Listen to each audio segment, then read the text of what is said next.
Hey guys, what is up? I hope everybody has been having a great day. Happy to be back with the finals of Event 4 of the Rockwell Long Drive Series. Please do me a favor and like Semifinals. this video and subscribe to the channel if you haven't already, as that really does help us get this content out to more viewers, which helps us entertain and inspire as many people as we can, which is definitely a good thing. Also, subscribe to the Professional Long Drive Association's YouTube page, which I've linked in the description below, for even more long drive coverage and content just like this. With that being said, let's hop into the video. So, for those of you guys who watched the quarterfinals a couple days ago, you know that it is me, Justin James, Press Labrie, and Brandon Flynn in the semifinals. And this is semifinal match number one, me against Justin James. And he and I were the two guys that were hitting the longest balls throughout the tournament. I think Josh Koch and Landon Gentry also had a ball or two over 410, but we were pretty consistent around 410, 415 earlier in the day. And so this was the rubber match for me, definitely thus far. And yeah, we were really in good form all day. And you can see that was probably one of my best swings all day long. I remember this. I caught it just a little bit high in the face, and it was turning over just a little bit, and it looked like I put it in the right center of the grid, which is the speed slot, and so that was the perfect spot to put it. And I got off to a really good start, 410 yards from my first set of three balls, which is a huge number.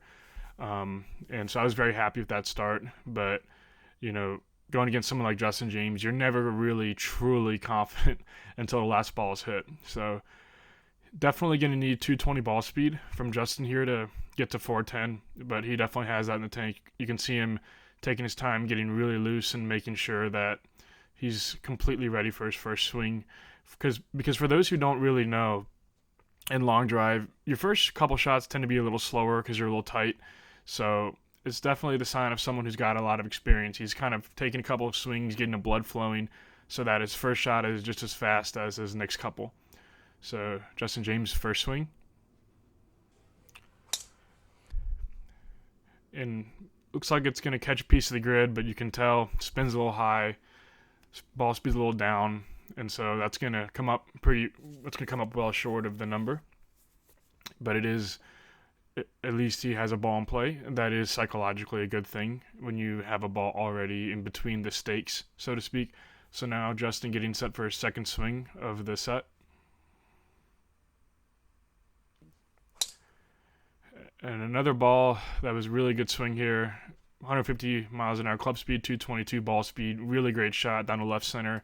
Spins a little high, but looks like it will get a pretty good rollout here. And it comes back at 402 yards. And that is a huge ball. Anything 400 plus is massive. For perspective, the last four matches, all four of the quarterfinals, not a single person touched 400. So it just kind of gives you an idea of how much of a rubber match this is between me and Justin, because he has won the last two events, and I think we've met twice thus far in match play rounds, where we've split those two previous matches this year. So this would be the third time we've come to blows in the quarterfinals this year. And you can see his club speed is 220, 152 club speed, 224 ball speed. So we're pretty much going mile per hour from mile per hour right now with speed. So it's a slugfest. And these are the most fun because, I love competing against guys like Justin James and, of the sort who can really push me when it comes to speed and can hang right in that same neighborhood, because then it really becomes a bloodbath. And those are my favorite matches. And I think Justin would say the same, because we really have hit our biggest balls, I think, in our career when we've been competing against each other. So it's a lot of fun to compete like that. And this one, and I'm just, at this point, I know I have a big ball, and it's a really great feeling to know you've hit a really good ball, and now you kind of just can build on it, because you're in such a much more relaxed state. You're not putting any pressure on yourself, and you can kind of just really go for it. Because I know the ball I put in play, I know he's going to need at least 223 or 224 to catch it, and he's going to need to put it in the right center of the grid with a good amount of launch and low spin. A lot of things are going to have to align for him to catch this, but he has gone, I believe he went 411 once in this event earlier already, and he has gone 410 on one other occasion so far today. So he is one of the guys who can catch this number. And I promise you, these were 3 tough balls for me to watch him hit. Because I know he can get there. He's got it in him. He's just got to find the right shot and the right ball flight. So Justin getting set for his 4th ball of the set. He pulls this one a bit left, but you can see club speed 149 miles an hour. As I've told you guys about a minute ago, he's going to need 222 minimum, probably 223 plus to catch this ball with a good rollout down the right center. And he's one of the guys who can get there. So you can see me pacing in the background. I couldn't even watch. It was definitely one of those things where, you're just trying to just stay relaxed and just kind of just let the things play out. So 152, 222, 2137 spin rate. That is what he needs. He probably needs maybe a little bit more speed on the ball there, but that spin rate at 224, 225 down the right center is going to be right there. So now Justin getting set for his last swing, trying to catch 410.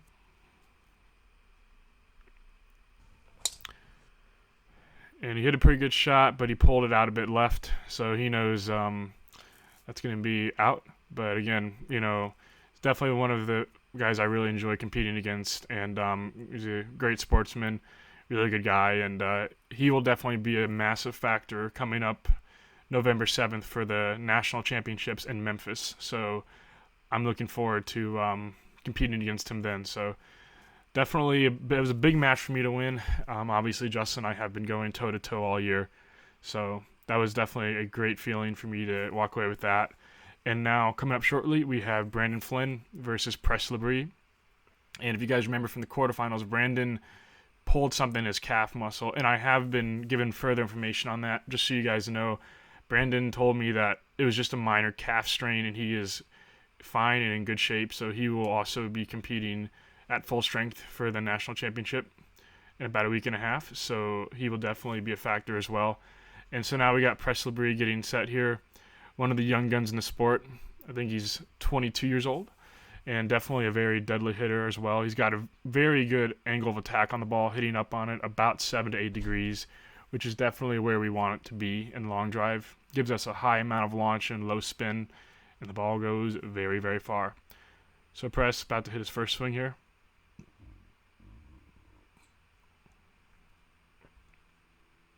Work to his advantage.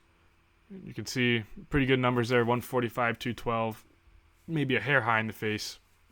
But he's definitely one of the best young hitters in the sport. He's been in the sport since I think he was 18 years old. In fact, I remember Press, my first ever event, I was warming up next to him. So we were I think he was 18 and I was 20.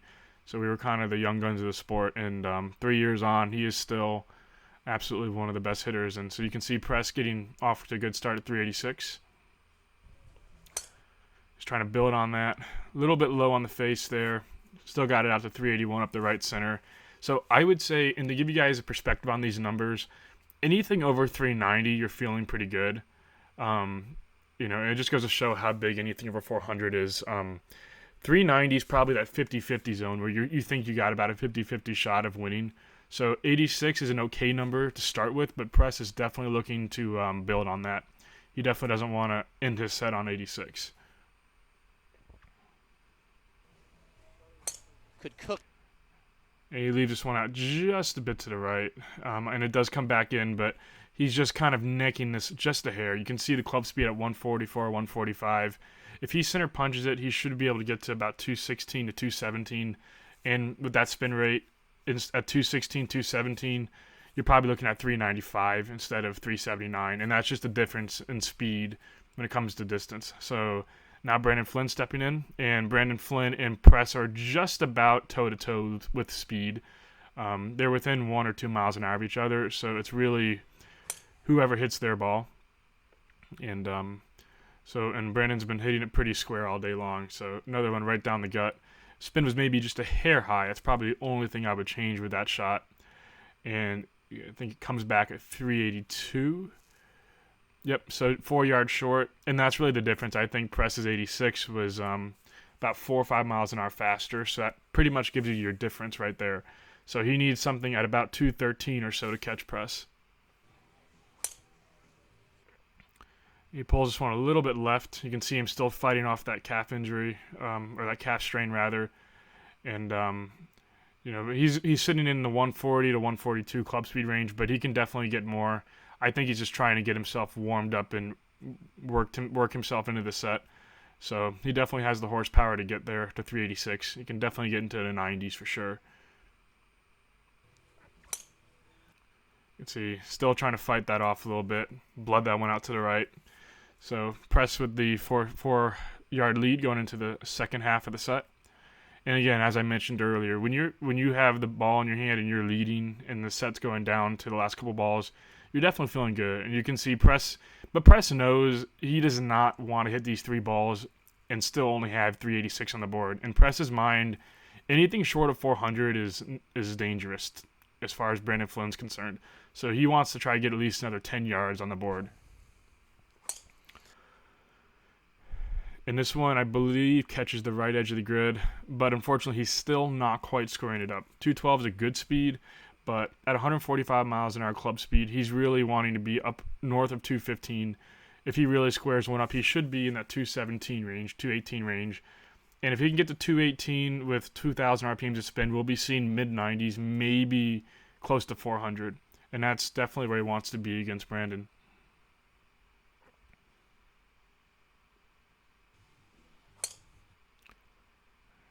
You can see he got his ball speed up to 215 there. I don't think he's sure if this is going to catch a piece. So we're going to wait and see if it gets called back in the grid. But you can see the ball speed did jump up a little bit, and the spin rate was pretty good. So we'll see what that gets called back at. And it gets called back at 391. So there you go. He can definitely get into the 95. He's probably looking for now 95 plus. So he's going to need about 216 to 217 with the right center of the grid for that to happen. And he leaves that just a bit to the right, a little bit too much spin, but he's feeling okay at this point. I would definitely be very nervous about his Press, but he's right, as I explained, he's right at that 50-50 mark. 390, he's right there. You can tell he's probably a little nervous. He at least built on it a little bit. 386 to 391 might as well be a 5-mile difference instead of a 5-yard difference in terms of your likelihood of surviving into the next round. 3 or 4 other guys that wanted to. But Brandon can definitely catch that. He's just got to try to find something in him, because obviously he's battling a bit of a calf strain, and it's tough, the back leg, because you do a lot of pushing off that leg. So I think Brandon's going to be relying on a lot of adrenaline here. He's got two chances left. He's going to need 140. He's going to need 214 plus ball speed with perfect spin. Anything under 214 is going to be tough for him to get to 390. And here, looks like he might have actually done it. He's got 141 club speed, 211 ball speed, but look at that spin rate. That is a perfect spin rate up the right center, and got a lot of height on it. So he might have optimized his flight enough here to win. And everybody's waiting for the shots to be called back here. And I think Brandon's expecting this to be short, and you can actually see the surprise in both the guys. I think it got a pretty good rollout, but it just goes to show how important it is to fill up the grid and to put it in the right spot. I believe Brandon's ball was like 5 miles an hour slower, but it beat Press by 8 yards.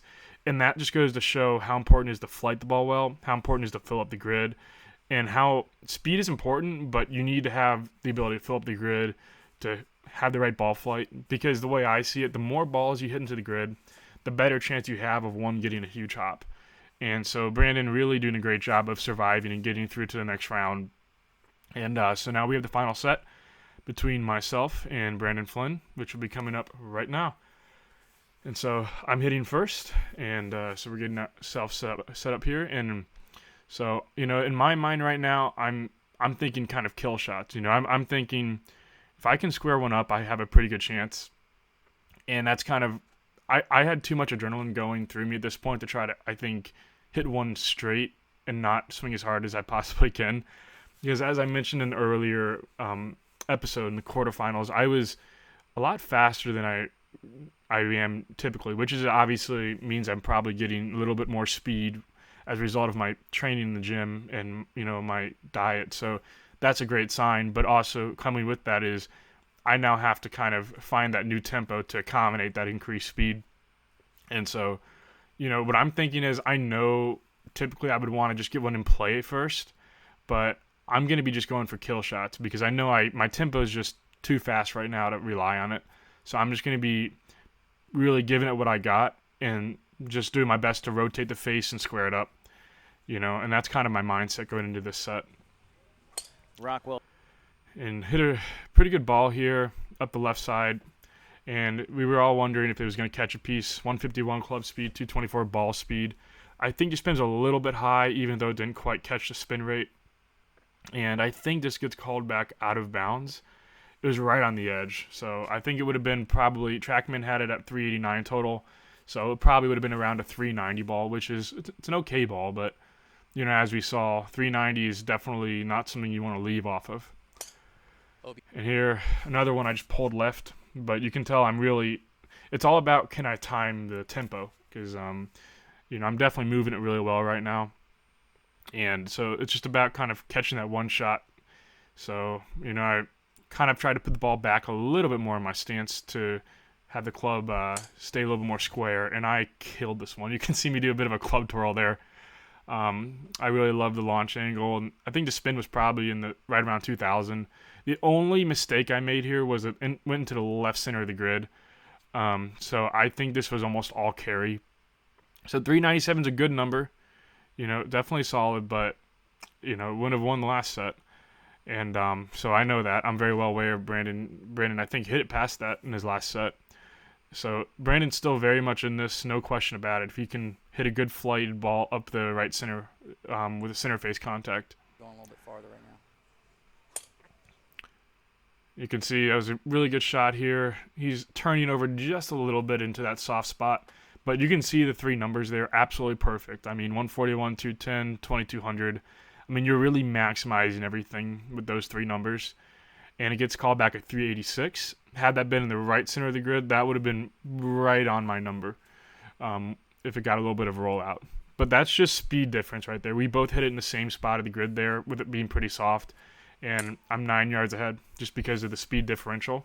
But you can see Brandon there really getting the speed up there now. And once again, putting it in the left center of the grid, which is obviously why it's not getting a rollout. It should. If that was in the right center of the grid, I would bet that would have been a 400-yard ball. But again, 390, a good ball, but still 7 yards short. So in Brandon's mind, he's probably just trying to put this at the right center and do that exact same thing over because it probably would be good enough.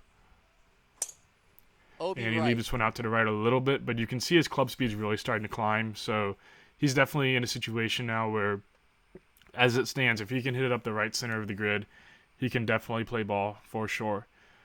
So now I'm down to my last three balls, and I got the lead. But I also know I do not want to leave my set with 397 because that is a very beatable number, especially the way Brandon's hitting it. So my goal is just to let the speed happen and just to do my best to square it up. And this one was annihilated. It was actually 225.9 ball speed on TrackMan, I think. I don't think we go to the 10th here, but it was definitely hit well. You can see I know if I can catch one, I probably can end it right and with just one shot. So that's really what I'm trying to do here. And I put it back in my stance a little bit more and absolutely killed this one. And I screamed at it. And numbers were perfect. 151, 225, 2100 spin. Spin rate was perfect. A little bit up the left center of the grid, but I hit it so hard that I think it really didn't matter that much. And waiting for the number to get called back. It called back at 411, so that felt pretty good. If it had been the right center of the grid, it might have been out to 420, like I had gotten it earlier in the tournament. And this was probably one of the hardest swings I've ever made in my life. That was probably one of the best sets I've had in a while. I think I averaged like 224 ball speed in that set, which is definitely good, especially with these balls being a little slower. Had we had last year's ball, we probably would have been looking at 228 ball speed average, roughly, maybe even 229. So now Brandon definitely needs a big ball here to get his first victory of his career. And, trust me, I was not celebrating already. I definitely knew Brandon had 3 chances, and he had it in him. If he could find that shot he hit on his third ball, and replicate that, I mean, there's no question about it. He could get that roll out, and he could get very close and maybe even catch it. So what Brandon needs, he needs 214, 213, 214 ball speed plus down the right center of the grid with perfect launch, perfect spin, and a big roll. So he needs those numbers pretty much precisely, except for the spin rate. If that spin rate is down 1500 and that launch is just a bit higher and it's up the right center, that 383 could very easily have another 25 yards on it, which would get it right there. So that's what he needs, and he's been digging deep all tournament, so you can definitely tell I wasn't super relaxed watching him hit this. So he's down to his last ball here, and let's see if we can pull it out. And he got a piece of this, and this one looked really good. I mean, 146, 213, that's definitely rising to the occasion. He might have healed it just a bit. So it was in the right spot of the grid, though, so we were waiting for the call back on it. And so we were waiting, and I think they called it back at 385. So great match from Brandon, great showing from him as well. So it was nice to definitely get my first win. You can tell I was pretty pumped about that. So hope you guys enjoyed the video. Our next event is Memphis on the 7th of November. So really happy to pull it out finally for you guys and get the win. So I hope you guys enjoyed. Please like, comment, subscribe, and I will see you guys next time.